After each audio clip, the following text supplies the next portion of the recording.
Haryana at 9 PM news channel में आपका स्वागत है। आइए आपको कराते हैं खबरों से अपडेट। खरखुदा में कैसे रुकेगा अपराध जब तीसरी आंख है खराब। विधायक जैवी ने लगवाए थे शहर के मुख्य चौराहों पर कैमरे, रख रखाव नहीं हो सका।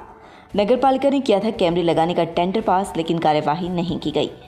खरखुदा शहर में व्यापारियों की सुरक्षा व अपराध पर अंकुश लगाने में सहयोग मिल सके, इसके लिए विधायक जयवीर सिंह ने करीब 5 लाख रुपए से लागत से कैमरे लगवाए थे। कैमरों के रखरखाव की जिम्मेवारी पुलिस की थी, लेकिन पुलिस कैमरों को रखरखाव ठीक से नहीं कर सकी, जिसके चलते मौजूदा हाल में खरखुदा शहर के कैमरे ठप पड़े हैं।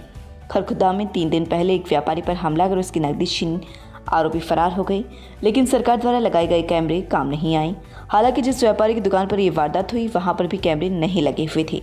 आसपास की दुकानों पर जहां सीसीटीवी कैमरे मिले उनकी लोकेशन ठीक नहीं मिली, जिसके कारण हमलावरों के चेहरे नहीं पहचाने जा सके।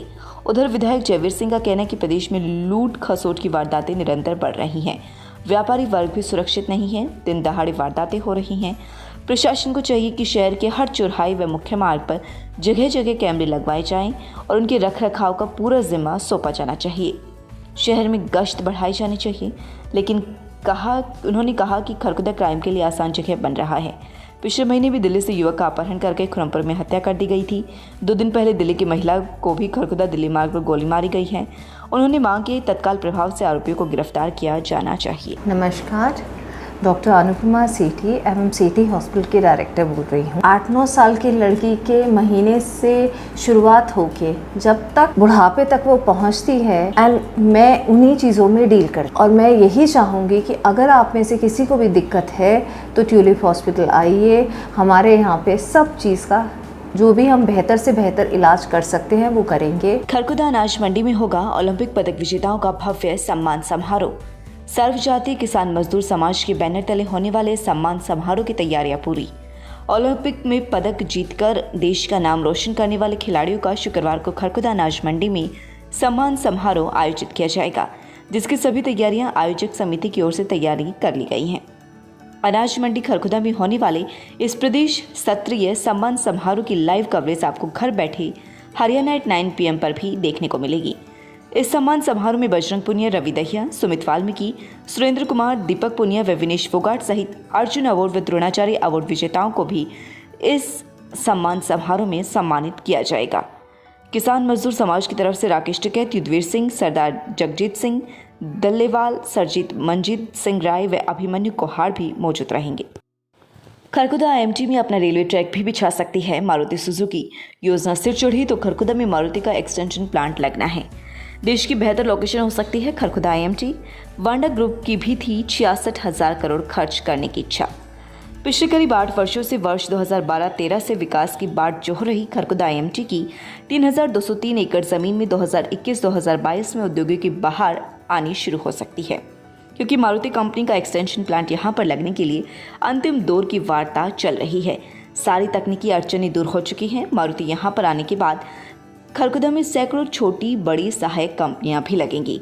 खरखुदा IMT में सरकार ने 14,000 रुपये प्रति वर्ग मीटर जमीन का रेट तय किया है। खरखुदा IMT में मारुति जो अपना प्लांट लगाएगी उसमें खुद की रेलवे लाइन भी डाल सकती है। अपना खुद का एक रेलवे ट्रैक बनाएगी जो सोनीपत पलवल रेल लाइन से रिजर्व ट्रैक के रूप में जोड़ा जा सकता है, ताकि प्लांट में बनने वाली गाड़ियों के देश के विभिन्न कोनों में स्थित शोरूम तक पहुंचाया जा सके। इसके अलावा देश विदेश से आने वाला स्पेयर पार्ट्स व कच्चा माल सीधे प्लांट तक आसानी से पहुंच सके। मौजूदा हाल में मारुति सुजुकी का जो प्लांट गुड़गांव व मानेसर में है, वहां पर फिलहाल ये सुविधा नहीं है, जिसके कारण कंपनी को अपने वाहन रेल ट्रैक तक लाने में काफ़ी खर्चा उठाना पड़ता है। करीब 10 से 15 किलोमीटर दूर गुड़गांव रेवाड़ी रेल मार्ग पर स्थित गढ़ी हरस्वरूप जंक्शन तक गाड़ियों को कंटेनरों में ले जाकर उन्हें रेल में लोड कराना पड़ता है, जिसमें कंपनी का लाखों रुपये व समय बर्बाद होता है। लेकिन खरखुदा में कंपनी ऐसा नहीं चाहती। सूत्रों की माने तो यहाँ पर कंपनी अपने एक स्पेशल बोगी व छोटा इंजन भी ले सकती है, जो सीधे प्लांट से निकलकर सीधे रेलवे लाइन से जुड़ेगा व माल लाने व ले जाने में बहुत सुगम होगा। मारुति ने खरखुदा IMT में करीब 200 एकड़ जमीन की डिमांड की थी, जिसे पहले HSIIDC ने मना कर दिया था। वे 15 उद्योगपतियों को प्लाट अलॉट कर दिए थे, लेकिन अब फिर से संभावनाएं बनी और उद्योगपतियों के प्लांटों को रिलोकेट करने का फैसला लिया गया। उद्योगपतियों ने भी इसके लिए सहमति दर्ज करा दी। जिसके बाद 900 एकड़ का एक पैकेट मारुति सुजुकी को मिलेगा। सरकार ने यहाँ पर हालांकि अभी तक फाइनल OMU साइन नहीं हुआ है, लेकिन इसकी आधिकारिक घोषणा कभी भी हो सकती है। HSIIDC के स्टेट मैनेजर विकास गुप्ता का कहना है कि प्लॉट रिलोकेट करने के लिए सहमति बन चुकी है। अब आगे की प्लानिंग की जानी है, जिसके बाद ही उद्योगपतियों को प्लाट रिलोकेट होंगे। सरकार के मंत्रियों से जुड़े सूत्रों की माने तो खरखुदा IMT में मारुति सुजुकी कंपनी का आना तय है, जिसके बारे में खरखुदा व आसपास के इलाके के युवाओं को रोजगार मिलेगा।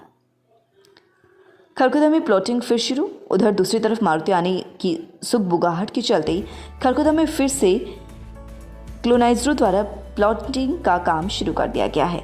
हालांकि टाउन प्लानिंग विभाग यहां पर 200 से ज़्यादा भूमि मालिकों पर FIR दर्ज करवा चुका है, जिसके कारण सब ऐसे प्लाट खरीदारों की जमानत करनी पड़ रही है। अगर आप भी खरखुदा में प्लाट खरीदने की सोच रही हैं तो पूरी जांच पड़ताल करके लें, जल्दबाजी ना करें ताकि आपको पछतावा ना हो। सोहटी गांव में बुजुर्गों को नहीं मिल रही पेंशन, बैंक के लगा रहे चक्कर। क्षेत्र के सोहटी गांव में बुजुर्गों की पिछले 3 महीने से पेंशन न मिलने के कारण उन्हें परेशानी का सामना करना पड़ रहा है, जिससे बुजुर्गों को काफ़ी दिक्कतें हो रही हैं। कई बुजुर्ग तो ऐसे हैं जिनकी आजीविका पेंशन पर ही आधारित है। ऐसे में उन्हें बार बार बैंक के चक्कर काटने पड़ रहे हैं। बुजुर्गों का कहना है कि कई अन्य गाँव में पेंशन लगातार आ रही है, लेकिन उनके गाँव की बुजुर्ग की पेंशन नहीं आई है, जिसके कारण ग्रामीणों को परेशानी का सामना करना पड़ रहा है। मामकोर, प्रकाशी, कमलेश, कवारो, बिमला, बाला, सरबती, शांति देवी, महावीर, सुबे, महेंद्र, कृष्णा, बलबीर, रणधीर का कहना है कि उनकी पेंशन भी भेजी जाए ताकि उनकी आजीविका निरंतर चल सके। गांव सोटी से हम बोल रहे हैं, पेंशन नहीं मिल रही, सरकार हमारी कोई सुनाई नहीं कर रही। रोहना गांव की सोरघड़ा वाली पंचायती जमीन से कब्जा हटवाकर वे लोगों को जागरूक कर लगभग 4 कनाल जमीन में शहीद रविंद्र दहिया के नाम से पौधारोपण किया गया। युवा समिति ने कहा कि सोनीपत के अंदर यह पहला कार्यक्रम रहा जहां पर महिलाओं ने पौधारोपण कर एक अच्छी शुरुआत की है।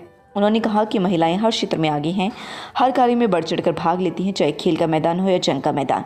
इस मौके पर शहीद रविंद्र की माता जी मूर्ति देवी ने कहा कि रविंद्र को बचपन से ही देश सेवा का चाव था और इसी कारण आर्मी में भर्ती होकर अपने देश की सेवा करते हुए अपने प्राण त्याग दिए।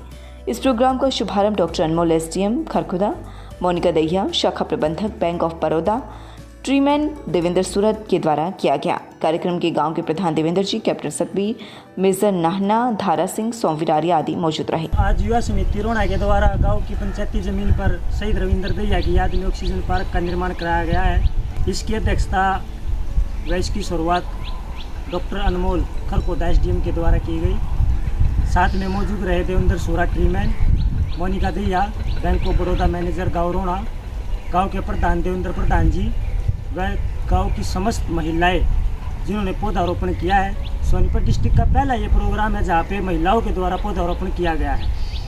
हमारे गांव में युवा नहीं, हमारी मातृ शक्ति भी बढ़ चढ़कर इन कामों में भाग लेती है। चाना के पौधे पे चाना नहीं लगाया भाई, गवावा कटरी।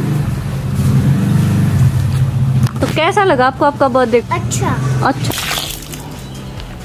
Very good. हम सबको पेड़ लगाना है, उसकी देखभाल करनी।